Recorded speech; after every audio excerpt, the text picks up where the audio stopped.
Welcome to the deep dive. We take your sources, cut through the noise, and really get to the heart of what's going on.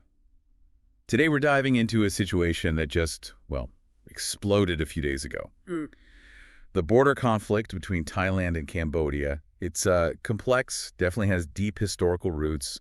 We've got a stack of updates here from July 2025 to unpack. That's right. And this isn't a new fight, not at all, but this latest flare-up has really pushed it back into the headlines. So what we'll do is look at what just happened, trace back the history a bit, look at the power dynamics underneath, Right. and then sort of connect the dots. What does it all mean for the region, maybe even wider, helping you grasp the essentials from these reports? Okay, so if you want to understand how a border dispute that's, what, over a century old? Yeah, easily. How that can suddenly become this huge international concern, well, let's get into it. Let's start right with the immediate trigger, because things moved incredibly fast. Our sources are saying the main fighting kicked off July 24th, but the fuse was lit the day before, July 23rd, near Tam Wen Tom. Exactly. Tam Yen Tom, it's in Thailand's Sirin province, right up against Cambodia's Odar Minchi province. Okay. And that's when 5 Thai soldiers were injured, a landmine incident. Ah.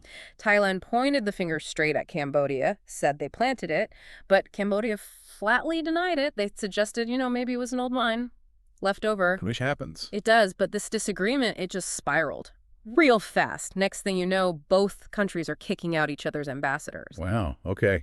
So diplomats gone, Mm-hmm. and then July 24th happens. The reports describe fighting breaking out in like 12 different places along the border. That sounds widespread. It is. Very widespread. Yeah. And serious firepower.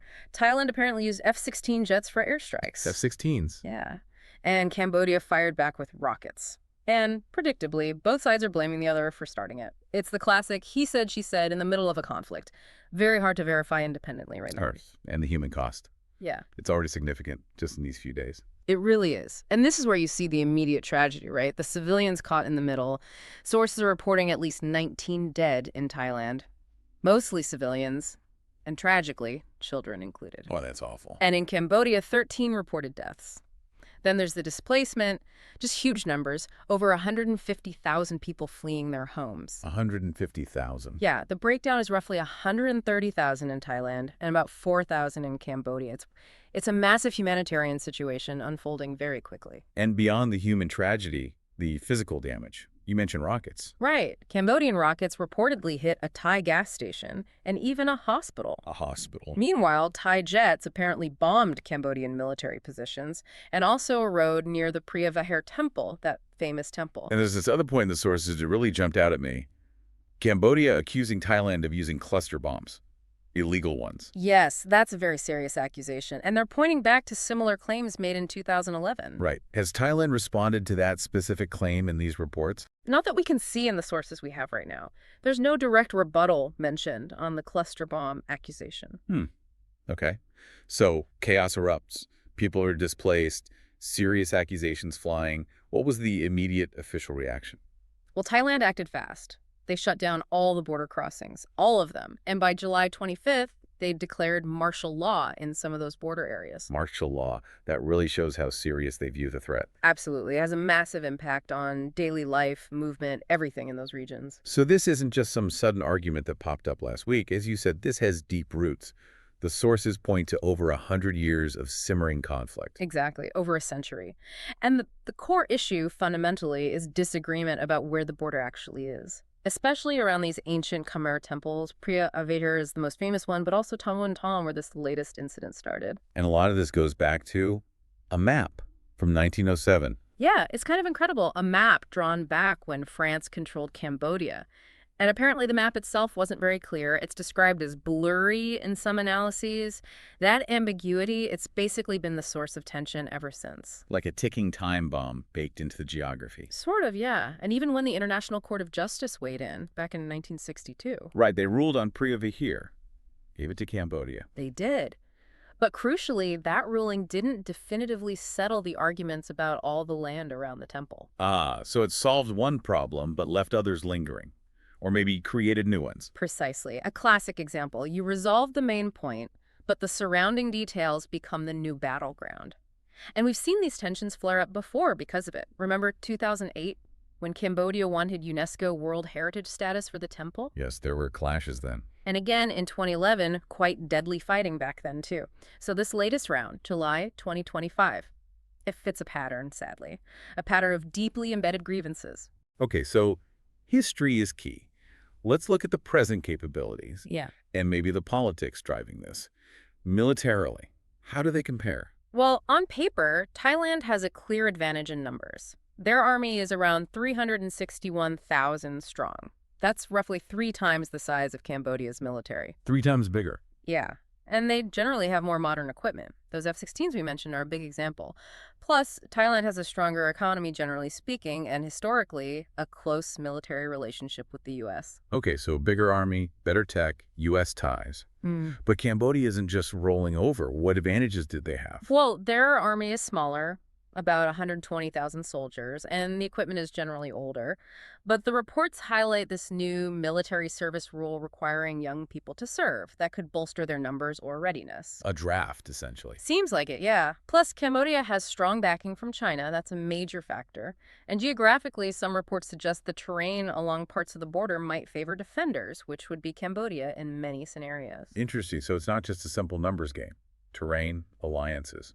Definitely not. Does quantity always win? Not necessarily, especially in this kind of terrain and with powerful allies involved. China's backing is a significant counterweight. Makes sense.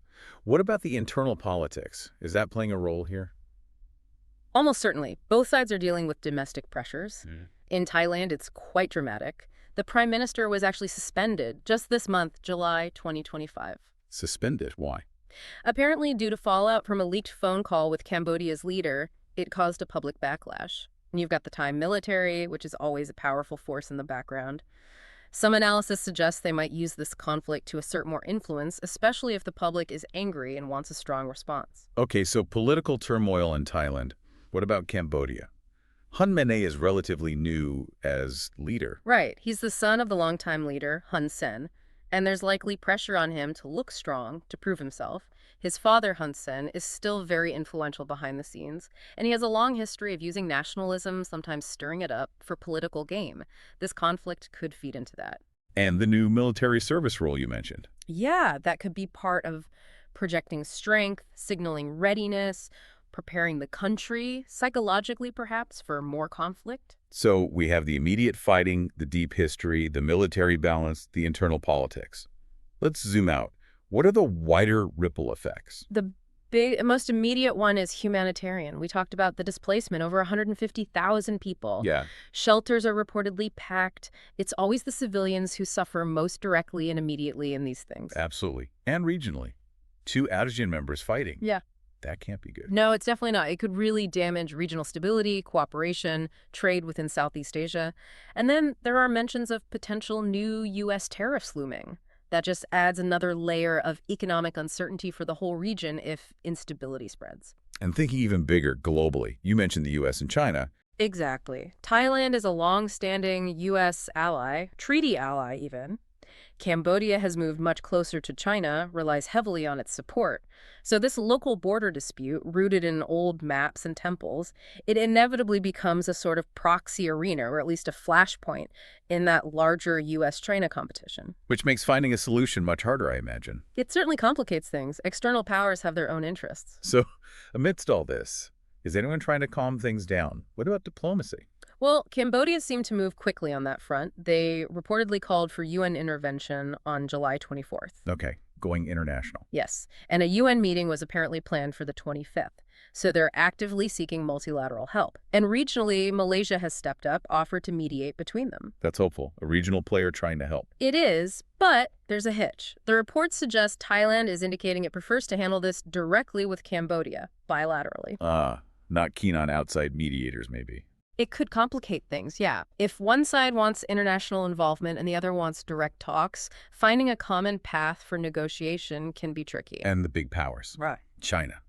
The U.S. China's in an interesting spot. Friends with both, technically. They're reportedly urging peace, pushing for calm, but significantly, they haven't publicly taken sides. They're trying to maintain that balance. From the U.S. The U.S. position seems to be calling for a ceasefire, an end to the violence, but not signaling any direct intervention at this stage. Again, it's a delicate situation for everyone involved. Okay, so wrapping this deep dive up, What should you, our listener, take away from all this? We've gone from a blurry map from 1907 all the way to F-16s and rockets in July 2025.